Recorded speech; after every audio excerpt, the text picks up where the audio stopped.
Motley Fool Staff September 20, 2017. With the world economy becoming increasingly digital, a digital currency is perhaps inevitable. After all, consumers generally welcome ease of use in a wide range of products and services, so there is little reason why currency should be any different. In fact, in recent years Bitcoin has become increasingly popular.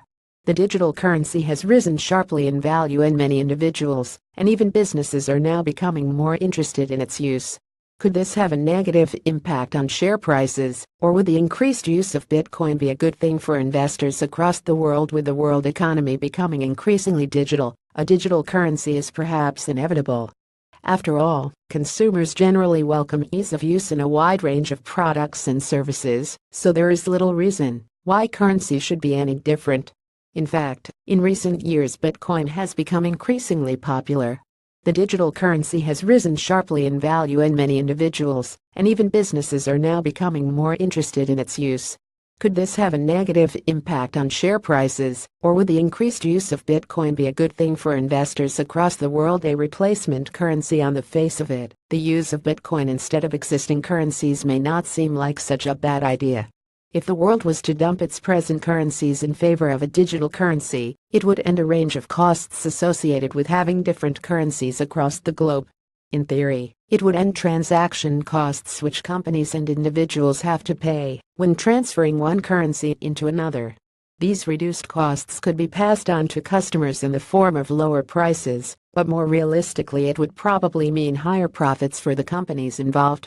One benefit of using Bitcoin could be an end to foreign currency risk. This may allow share prices to command higher premiums, since international companies would not face the risk of lower sales figures when exchanging a stronger currency for a weaker currency when reporting their financial statements. Potential challenges, however: just as companies would no longer lose out to foreign exchange rate fluctuations, they would likewise cease to benefit from a weaker reporting currency. This could mean there is one less opportunity for investors to generate a return, and they would need to focus more heavily on other fundamental areas such as valuations, forecasts, and financial strength when assessing the merits of a stock. In addition, the regulation of Bitcoin is somewhat unclear.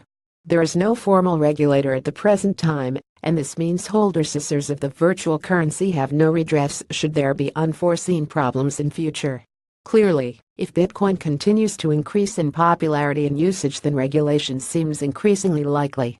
This could take one of various forms, and may lead to a more positive or negative trading environment for companies, and, ultimately, for investors. In the meantime, though, companies which accept Bitcoin face the risk of a devaluation over the medium term. Long-term outlook: looking further ahead, Bitcoin or another virtual currency has the potential to cause the demise of central banks. If the world had one currency, monetary policy could be set at a global level. This may cause some disruption between now and then, and could signal a new era for monetary policy on a world level. While this may cause a significant risk for investors, volatility and instability may also present opportunities to benefit. For now, though, Bitcoin remains a niche asset rather than a currency. It could have a significant impact on share prices in the global economy. But until it becomes mainstream, there seem to be a range of other, more important risks facing investors. As such, focusing on buying high-quality stocks with a wide margin of safety seems to be the best approach to investing for the long run. One key finding from a recent in-depth study on over 24 U.S. stocks up 1,000% or more is so powerful and potentially so lucrative that we're doing something we've never done here in Fool Australia. In a on a Timmy and Lee live video event, we're going to reveal the single biggest driving force behind these 1,000% gainers, and what we believe may be the secret to finding the next 10x winners. It will take place on Wednesday, 20 September at 8 p.m. Est. And you are invited to attend free of charge, but only if you are SVP right away. Motley Fool contributor: Motley Fool Staff has no position in any of the stocks mentioned. The Motley Fool Australia has no position in any of the stocks mentioned. We fools may not all hold the same opinions, but we all believe that considering a diverse range of insights makes us better investors. The Motley Fool has a disclosure policy. This article contains general investment advice only under AFSL 400,691. Authorized by Bruce Jackson.